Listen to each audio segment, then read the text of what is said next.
الحمدللہ وکفا والصلاة والسلام علی سیدنا المصطفیٰ اما بعد۔ محترم سامعین کرام، دروس قربانی کے سلسلے میں آج پہلے درس کے ساتھ آپ کے سامنے حاضر خدمت ہے۔ چونکہ عید الاضحیٰ آنے والا ہے تو اسی مناسبت سے ہم قربانی سے متعلق وہ ضروری مباحث آپ کے سامنے رکھیں گے جن کی ہر مسلمان کو ضرورت ہوتی ہے۔ آج کے درس میں ہم قربانی کی اہمیت پر نظر ڈالیں گے کہ ہم قربانی کیوں کر دیتے ہیں، ہمیں قربانی کیوں کرنی چاہیے، ہمیں قربانی میں کسی طریقے سے ٹال مٹول سے کام نہیں لینی چاہیے۔ یاد رکھیے، قربانی کی ابتدا آدم علیہ السلام کے 2 بیٹوں سے ہوئی تھی، جن کو اللہ جل شانہ نے حکم دیا تھا کہ آپ قربانی کیجئے۔ اور پھر قابیل اور حابیل نے قربانی کی، جس میں اللہ جل شانہ نے حابیل کی قربانی قبول فرمائی تھی۔ پھر ہم جب دیکھتے ہیں ڈاکٹر ذاکر نائک صاحب کی دروس آپ سنتے ہوں گے، ان سے یہ معلوم ہوتا ہے کہ قربانی صرف مسلمانوں میں ہی رائج نہیں، یہ غیر مذاہب میں بھی مختلف طریقوں سے رائج ہے۔ اور پھر انہوں نے ہندو مذہب کا حوالہ دیا ہے کہ ہندو مذہب میں بھی کسی نہ کسی طریقے سے قربانی رائج ہے اور قربانی کرتے رہتے ہیں۔ تو بہرحال قربانی یہ مسلمانوں اور دین اسلام کا شعار ہے، اللہ جل شانہ نے مسلمانوں پر یہ لازم کر دیا ہے۔ اور پھر آخر میں ہم اپنے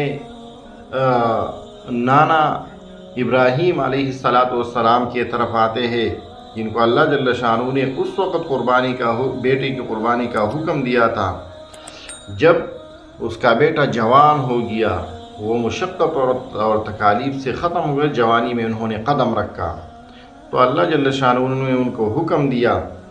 کہ آپ اپنی بیٹے کی قربانی کیجئے۔ اور پھر وہ اپنے بیٹے سے فرماتے ہیں کہ اے میرے بیٹے، میں نے خواب دیکھا جس میں آپ کو قربان کر رہا ہوں۔ تو ایسا بیٹا نہیں تھا ہمارے بیٹوں اور اولاد کی طرح نافرمان، وہ فرما دیتا ہے کہ اے میرے بابا جان، آپ کو جو حکم دیا گیا ہے آپ نے اسی پر عمل کر لینا ہے، اور پھر وہ اپنے بیٹے کو لے جا کر قربان کر دیتے ہیں۔ یہ قربانی کی اہمیت ہے۔ اگر ہمیں یہ حکم دے دیا جاتا یا ابھی دے دے تو ہم کسی طریقے سے بھی ایسا نہیں کر سکیں گے اور نہیں کر سکتے ہیں۔